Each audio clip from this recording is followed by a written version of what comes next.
Before we begin, there's a disclaimer. For the duration of this video, I will not be mentioning by name the creators of the Blood Omen concept and story.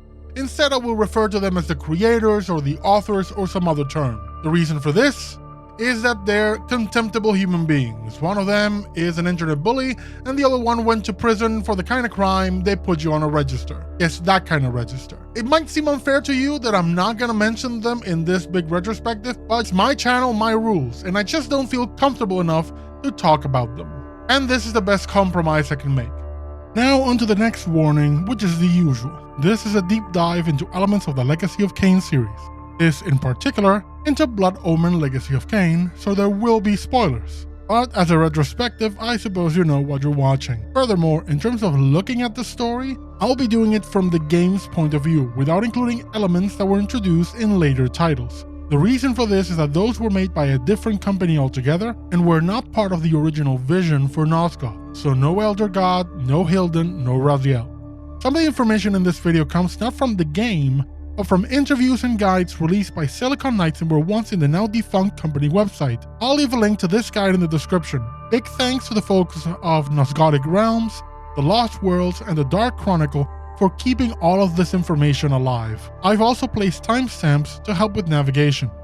And if you like this video, any part of it, maybe give it a like, help share it, and hey, you can subscribe. It's free and it helps me a ton. Now let's get to it, and we'll begin with a closer look at the development history and the ideas behind this game before we go into how they were implemented. Blood Omen began its life as the Pillars of Nosgoth, a name one of the authors said was inspired by the Pillars of the Earth by Ken Follett, though only from the name of the book, not its contents. The real sources of inspiration for Blood Omen, beyond vampire mythology, as stated by one of the authors in an interview, are first, Necroscope by Brian Lumley, particularly for how visceral the story is, which for Blood Omen they combined with Shakespearean elements for the writing. He stated that when Shakespeare wrote a play, he targeted the story at different levels. For the commoners, there were dirty jokes, but for the aristocracy there were more cerebral elements.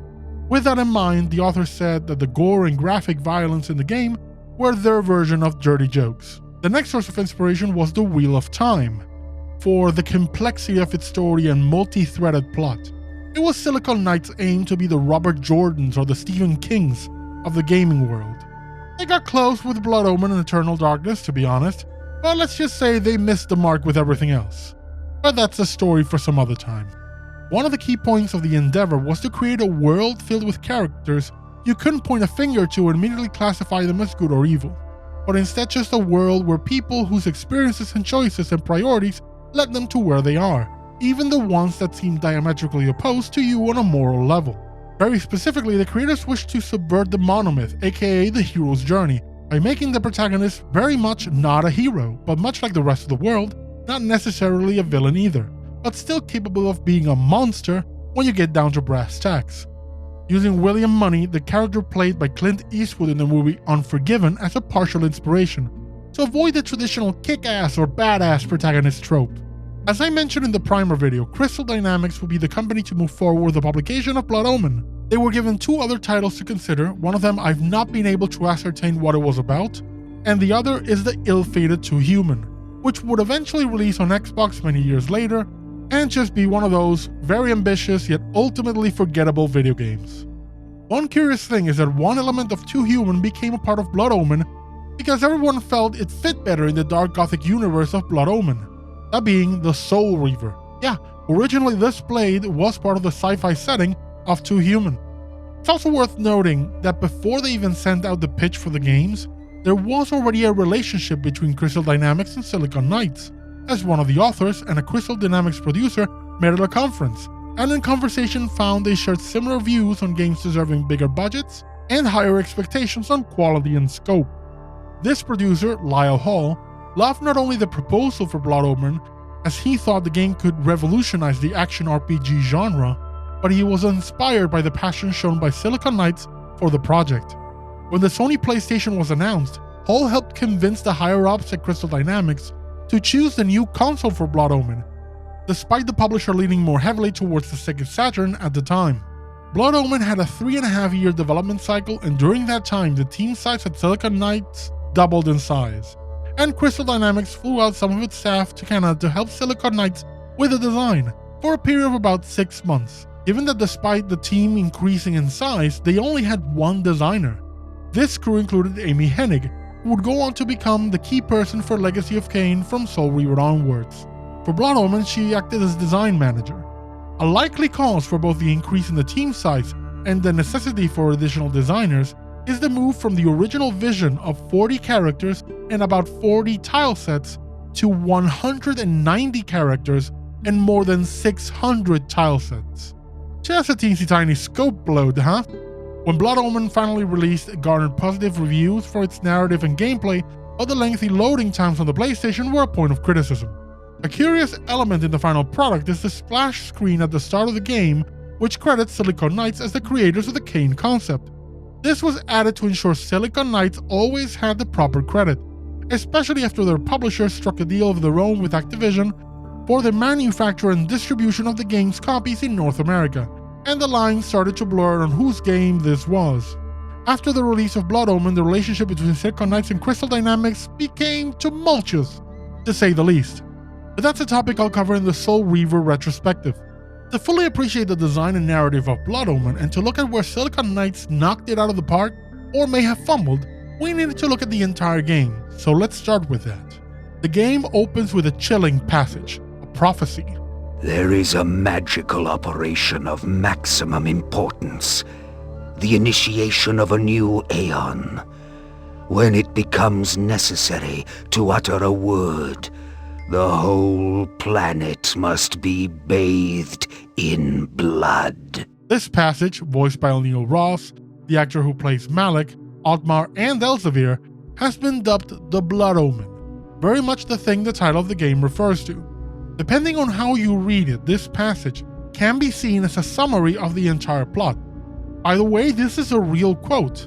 It's an excerpt from one of the books from the famed occultist Aleister Crowley. The operation of maximum importance is the corruption of the pillars, the new aeon, whatever reality the dark entity #geek wants to accomplish, and the bathing of the world in blood being Kain's journey to call the circle. In fact, the full quote has this passage: "The bloody sacrifice is the critical point of the world ceremony," which could very well mean the sacrifice presented to Kain. But that's just my conjecture. This omen is followed by scenes of the long past. First, the killing fields of the Sarafan, with vampire upon vampire meeting their ends in the most gruesome of ways at the hands of these so-called holy warriors, immediately giving you a sense of the tone of the story and already giving you something to consider regarding morality. Are these vampires monsters or victims? The killing fields spread as far as the eye can see, with hundreds of casualties. It's tantamount to genocide, and is genocide ever just? Then we move to the hulls of the Circle of Nine as they're infiltrated and attacked by the vampire Vorador, with the members of the Circle crying out for Malek the Paladin, their protector. This scene is all about Vorador's vengeance on the Circle for supporting the Sarafan, something he would later mention to Kain during their first meeting. But the scene also establishes the conflict between humanity and vampire kind, something that will become an important part of the story, with the conflict being the sole motivation for at least one of the characters, and already giving you an explanation of why everyone, from the lowliest bar wench to their frigging dogs, is out to get you. But back to the scene. In it, Vorador destroys part of the Circle of Nine, an interesting parallel to what we'll be doing for the rest of the game, being a vampire tasked with destroying the Circle. But unlike Kain, Vorador doesn't complete his task, taking some out in gruesome ways and knocking out Malek, who would pay for his incompetence by becoming bound to his armor forevermore. And then it begins. Well, at least a very short prologue.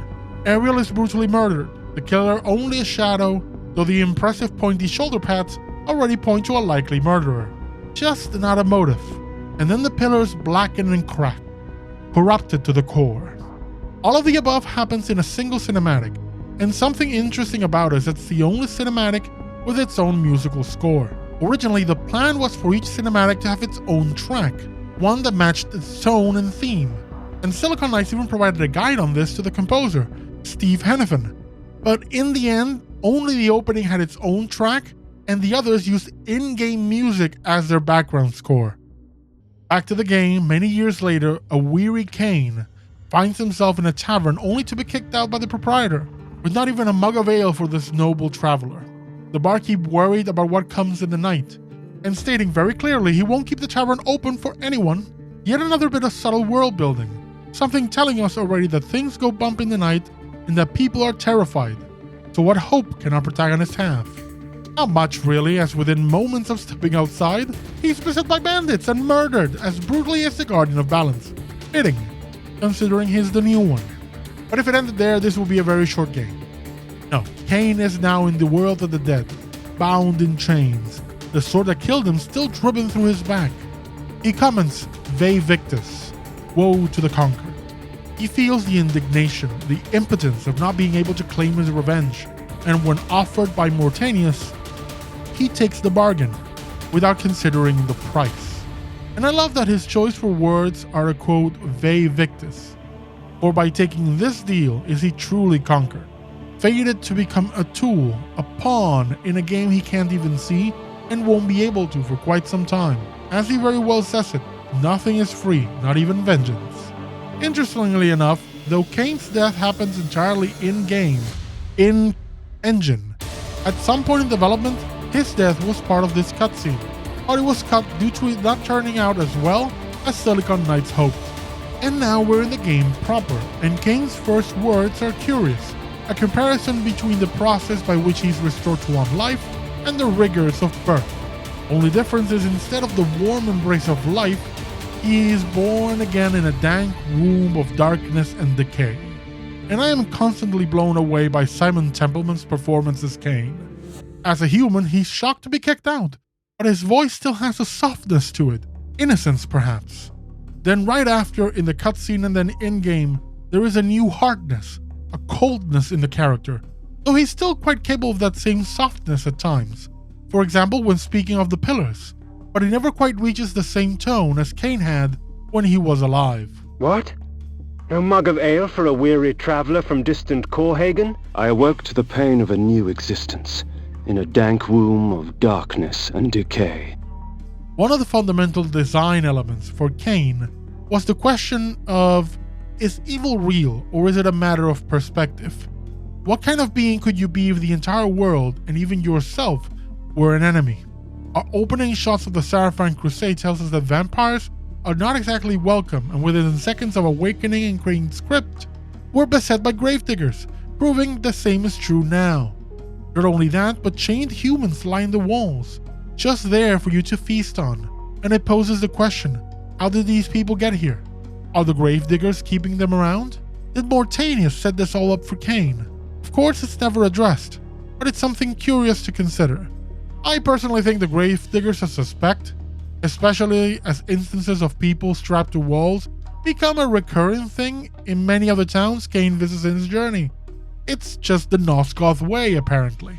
But the bound snacks are also a wonderful bit of immersive gameplay, of role-playing. Will you drink from the tap from the get-go, or will you leave them?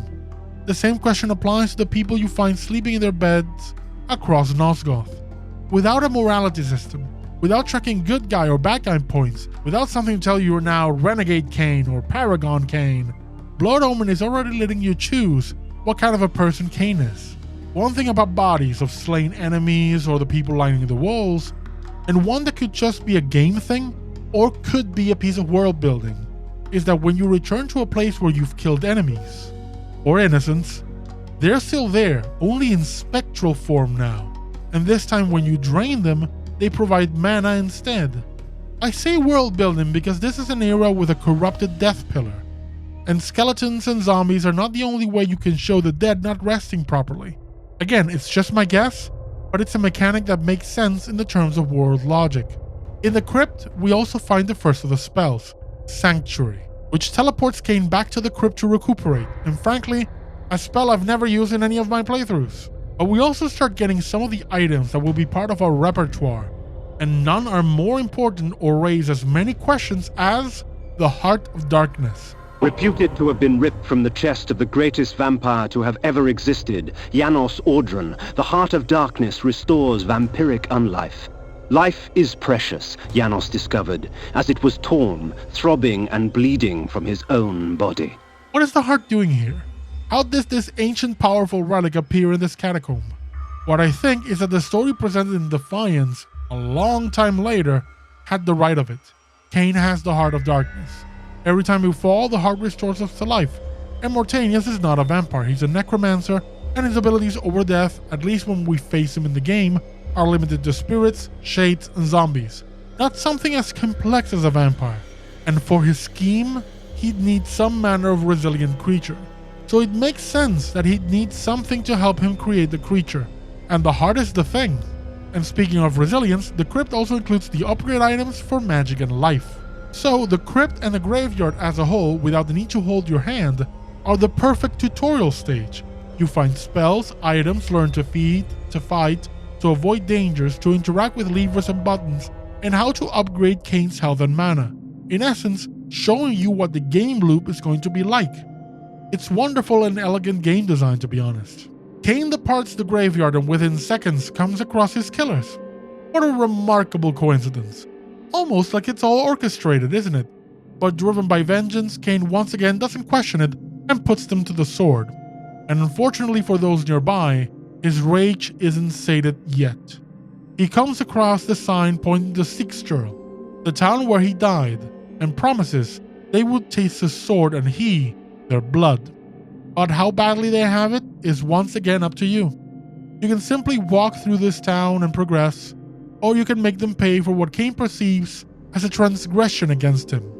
In some of my playthroughs, I admit I've decided to follow Kain's worst instincts and went into that tavern to give the barkeep my regards.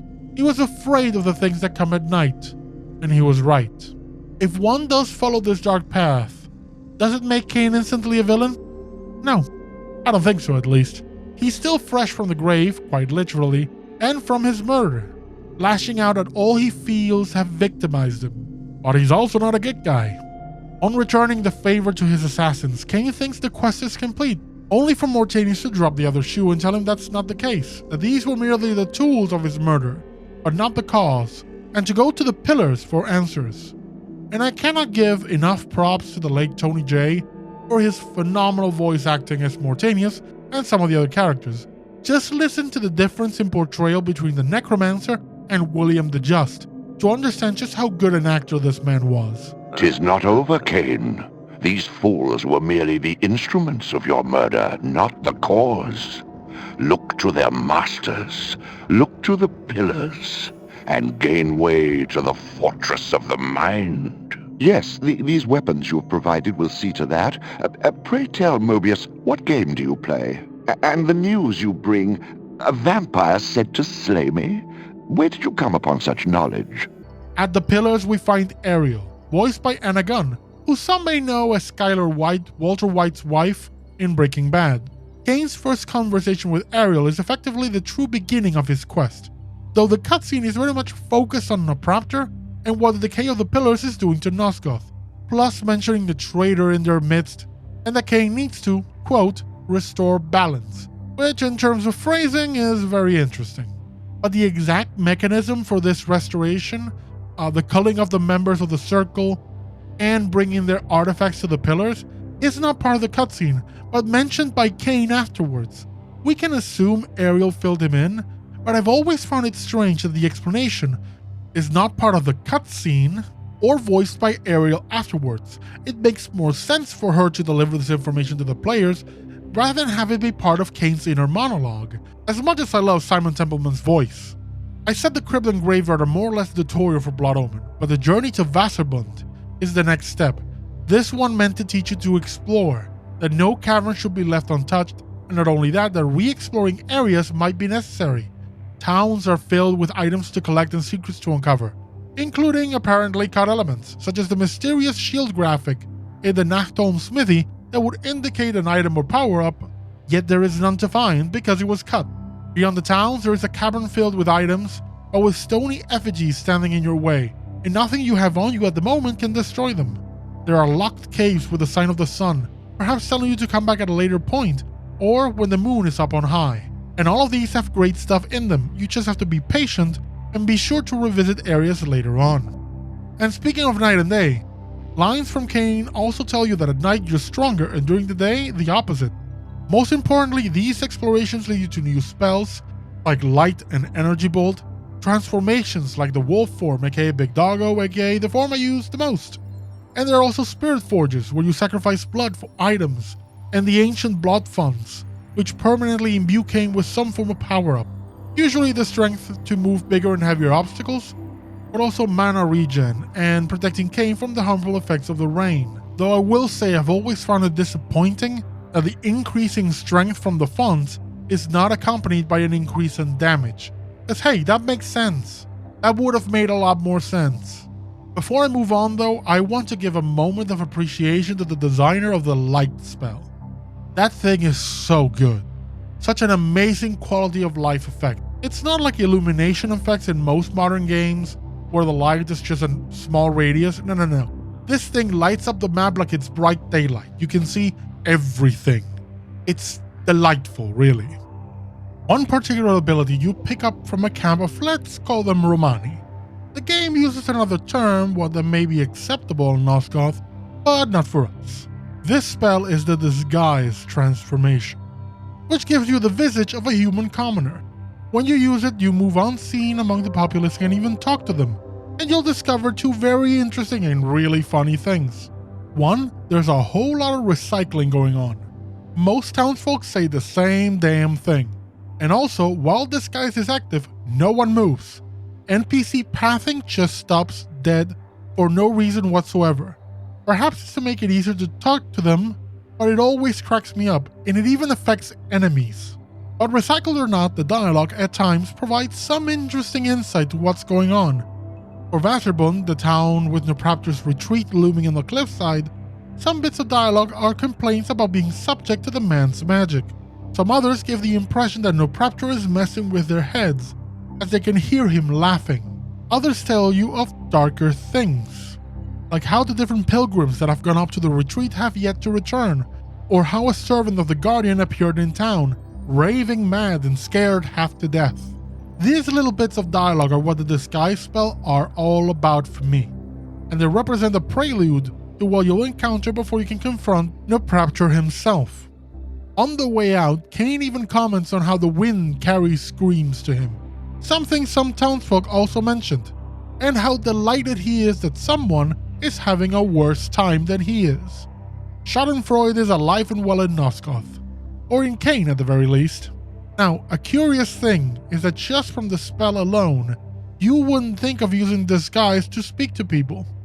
But on the way to Vaserbund, you can visit Steichenkrow, a fortified village. In it, you find a beggar who speaks to Kain without fear from one outcast to another, and gives you the hint about the use of this spell. This town is also a great location for you to see for yourself the kind of place Nosgoth is now. In its local House of Pleasures, you'll find there's a particular room where the kinks are extreme, if the blood and body parts on the floor are any indication. Life and blood are cheap in Nosgoth. As for Vaserbund, this town is also where the game introduces you to a fun little aspect of its fast travel. In the towns and areas near a story dungeon, such as Nupraptor's retreat, you will find a marker that shows you an image of the location and unlocks it as the destination for your bat form. Thus you can hoof it on foot or fly there immediately. Of course, as the game has already shown you at this point, exploration has its rewards. Nupraptor's retreat is your first true test in Blood Omen, to use everything you've learned so far. Puzzles, combat, traps, how to use your spells and transformations properly, or if you're like me, how to use the wolf form leap to bypass most of the challenges. Once upon a time, Nupraptor's retreat was a place from where the mentalist would comfort people, using his telepathy for their benefit. As Kain says, people will travel from all over Nosgoth for his lies. In other words, for the images he could conjure for them in their minds. And descriptions from Silicon Knight's own character profile page for Blood Omen, which thankfully has been backed up by the fandom, says that he was once one of the most empathetic people on Nosgoth, and the abilities granted by the Pillar only strengthened that. The retreat we find is a much different place, one where the mentalist now spreads misery and pain. We find yet more victims chained to walls, including some who have been subjected to more physical forms of torment. In fact, we come across a servant of Nupraptor, bound to a wall, catatonic with fear, barely able to speak, her teeth shattered. At least, according to Kain's description of her. I came upon one of Nupraptor's serving girls, catatonic with fear, choking out half words through bloodied, broken teeth. Although tempted by hunger, I stayed my hand, allowing her to tell her story. Scars such as hers would never heal. Death would only be a mercy. But doing the deed is once again the player's choice. Does Kain release this girl from suffering, or leave her to rot? I have to admit that in my playthroughs, I always chose the former option.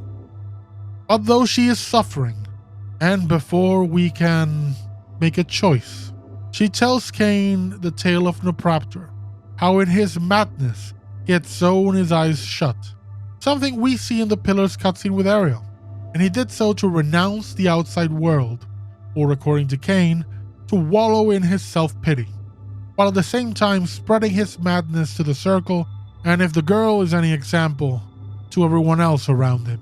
After a few puzzles and trials, including a pair of viewpoints set on the eyes of the skull-shaped retreat that show both a vision of a pure and pristine Nosgoth and one a smoldering ruin, in which is a clever bit of foreshadowing to the crucial choice we'll make at some point, we come face to face with Nupraptor the Mentalist, the first of our corrupted guardians, and he's not alone, as Malek the Paladin, guardian of conflict and eternal protector of the circle, stands by his side ready to duke it out with Kain, or he would if Nupraptor didn't dismiss him, mocking his past failure, giving us a view into how the circle treats their immortal protector.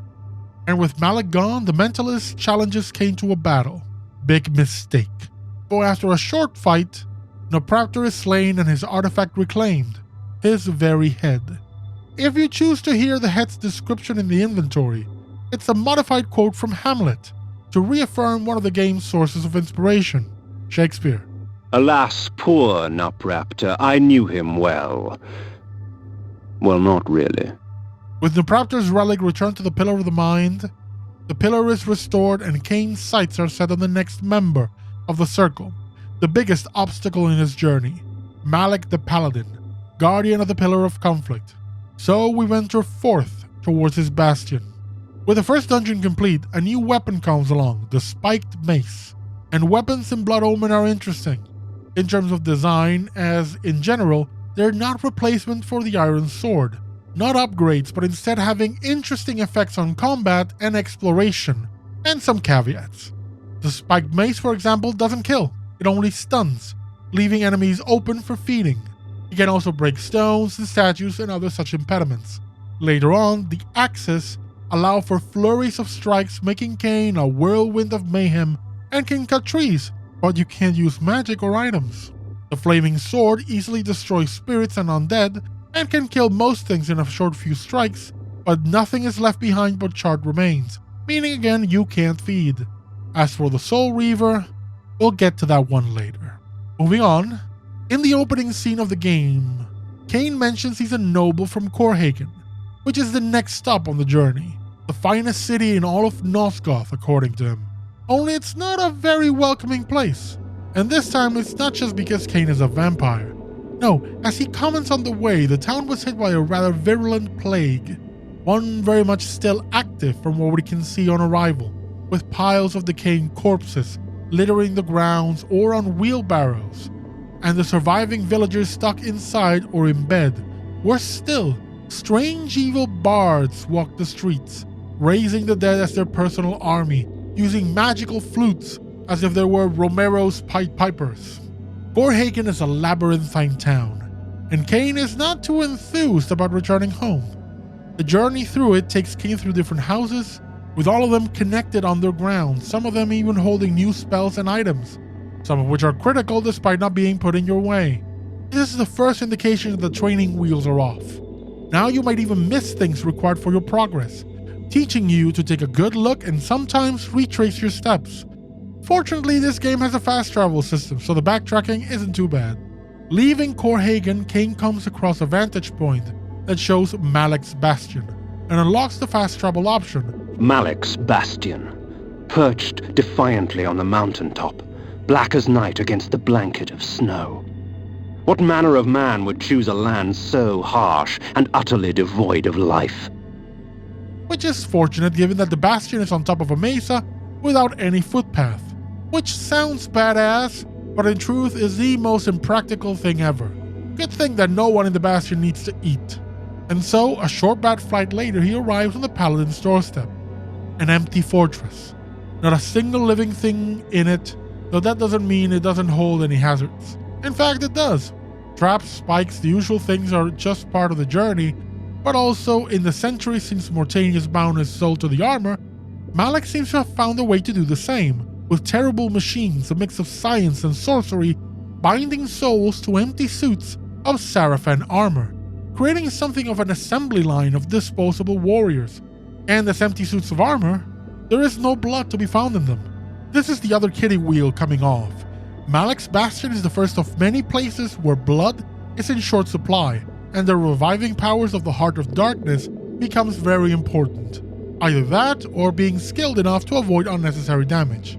I would love to boast, but in truth, my reserve of hearts kinda dwindled after the bastion, and I got very used to Kain's dying screams before the relic brought him back.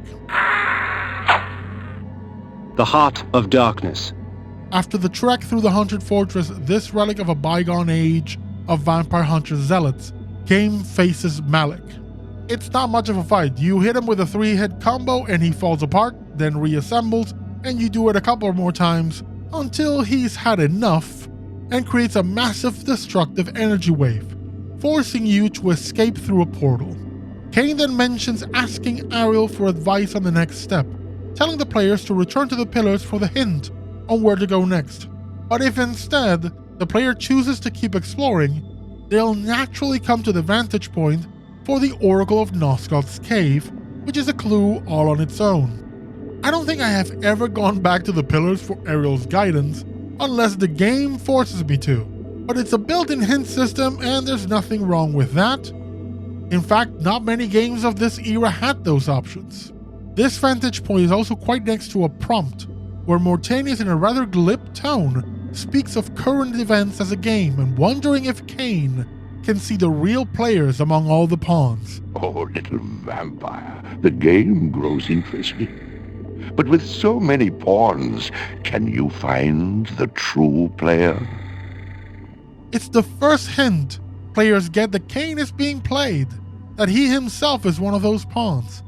Though I've often wondered if the one speaking is in fact the dark entity, through Mortanius, as he calls Kain Little Vampire, a mocking remark that first, doesn't match the necromancer's personality, and second, is used by the dark entity before the final fight in the game. This is the end of the first part of this retrospective. This is a very long game. If I don't split things up, it's gonna be an unbearably long video. So make sure to come back next week for part 2. Starting with the Oracle of Nosgoth, aka the time streamer Mobius. So thank you for watching, and I'll see you next time.